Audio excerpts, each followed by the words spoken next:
Por eso en el momento más agónico de Jesús, mientras Jesús clamaba, mientras Jesús gritaba en la cruz, el Padre no solamente cerró sus ojos para no ver, sino que el Padre cerró sus oídos para no escuchar y cerró su boca para no hablar. Porque Juan lo escribió años después diciendo: porque de tal manera amó Dios al mundo, que dio a su Hijo unigénito, para que todo aquel que en Él cree no se pierda, mas tenga vida eterna. Hoy en día todavía se sigue sintiendo el silencio de Dios en la vida de muchos. Hoy en día todavía se sigue sintiendo el desamparo de Dios en la vida de muchos. Escúchelo, que no han querido reconocer sus pecados y llevarlos a la cruz del Calvario. Porque quiero decirle que la cruz del Calvario todavía está abierta para aquellos que quieran llevar sus pecados a ese lugar. Aquellos que quieran poder escuchar la voz del Padre, aquellos que quieran sentir la cercanía del Padre, solamente deben acceder a la cruz y al Cristo que murió en la cruz, y allí sus pecados serán redimidos. Y el apóstol Juan escribió en la carta a los Romanos diciendo: en Cristo no hay condenación. Ya no tenemos condenación.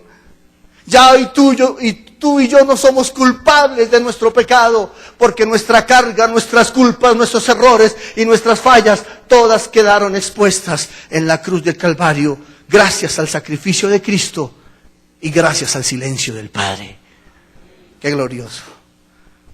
Dos cosas han sucedido: tinieblas en el cielo, silencio del Padre, y tercero, ¿qué fue lo tercero? ¿Recuerda? Entrega en el Hijo. Versículo 50, por favor, miren 50.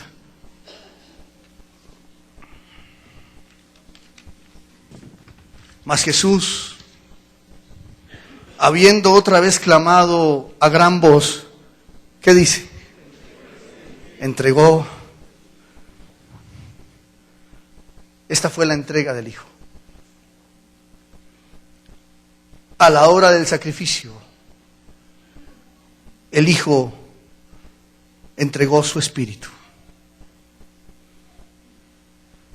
Por favor. El Cordero Pascual tenía que ser sacrificado todos los años a la misma hora, 3 de la tarde. El Cordero no podía morir ni a las 10, ni a las 11, ni a las 2:30, ni faltando un cuarto para las 3. El Cordero Pascual debía morir para Israel a las 3 de la tarde. Desde las 9 de la mañana hasta las 3 de la tarde, Jesús soportó el dolor, la afrenta y el ataque a la muerte. Y dice que a las 3 de la tarde, escúchelo bien, Jesús mismo entregó su vida por nosotros. Y dijo esta frase: Padre, en tus manos encomiendo mi espíritu. ¿Sabe qué significa esto, hermano? Escúchelo. A Jesús no lo mató el Imperio Romano.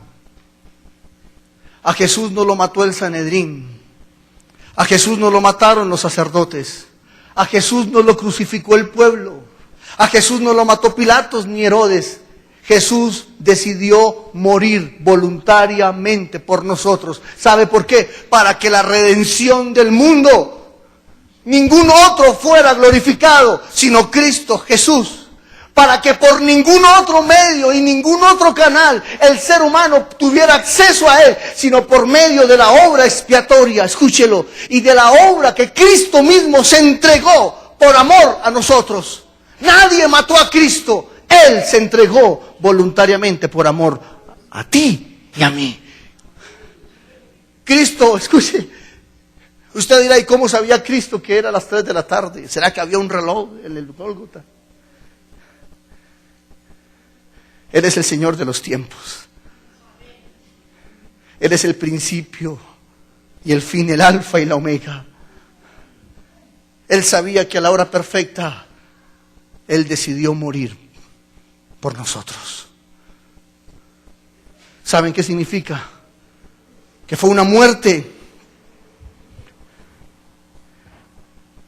Su entrega fue una muerte voluntaria. ¿Qué significa voluntaria? Fue por su propia iniciativa. Su entrega fue una muerte enamorada. ¿Sabe por qué? Porque Cristo murió por puro amor. Anoche leíamos en Juan 13:1 cuando Jesús dice, y Jesús los amó hasta el fin. Y Pablo escribe, y Dios muestra su amor para con nosotros, en que aun siendo nosotros pecadores, Cristo murió por nosotros. ¿Sabe por qué fue la entrega de Cristo? No porque tú lo merecieras, no porque tú fueras bueno, no porque tú fueras de una clase tal. ¿Sabes por qué murió? Por amor. La entrega de Cristo no fue voluntaria solamente, no fue una entrega enamorada. La entrega de Cristo era una entrega necesaria, porque Cristo era la única manera en la cual el hombre podría ser expiado. No había otra manera.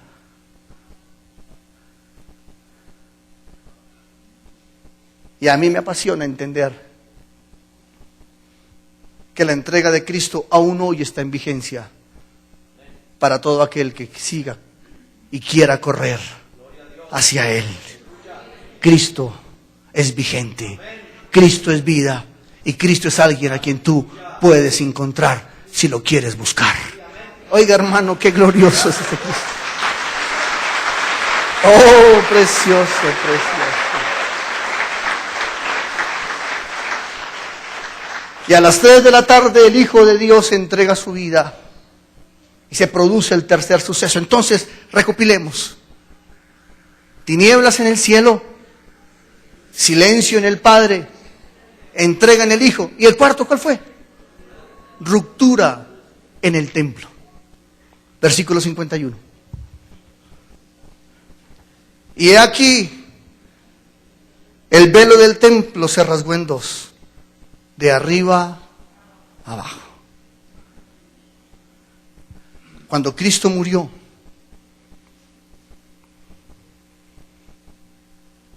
se produjo una reacción en cadena. Miren lo que sucedió. Miren cómo termina el versículo 51, por favor. Es interesante. Y la tierra tembló. ¿Y qué sucedió? En el instante en que Cristo entregó su espíritu, dice que la tierra tembló. Miren, un sacudón impresionante. Las piedras, ¿qué pasó? Pero mire el versículo 52. Es más interesante todavía. ¿Y se abrieron qué? Fue tan tremendo el terremoto que hubo, que los sepulcros se abrieron. Pero miren, y muchos cuerpos, ¿de quiénes? Que habían dormido. ¿Qué pasó? Mucha gente santa que había muerto aquel día se levantó. Oiga, violento. Y siga leyendo el versículo. Y salieron de los sepulcros después de la resurrección de Él y vinieron a la santa ciudad. ¿Y qué pasó? Imagínese que llegó su suegra golpeando la casa. Después de 30 años muerta, parece. ¿Y usted suegra? ¿Qué pasa?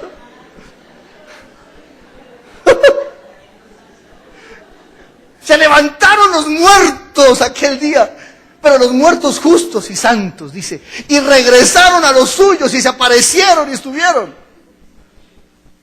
Miren lo que sucedió.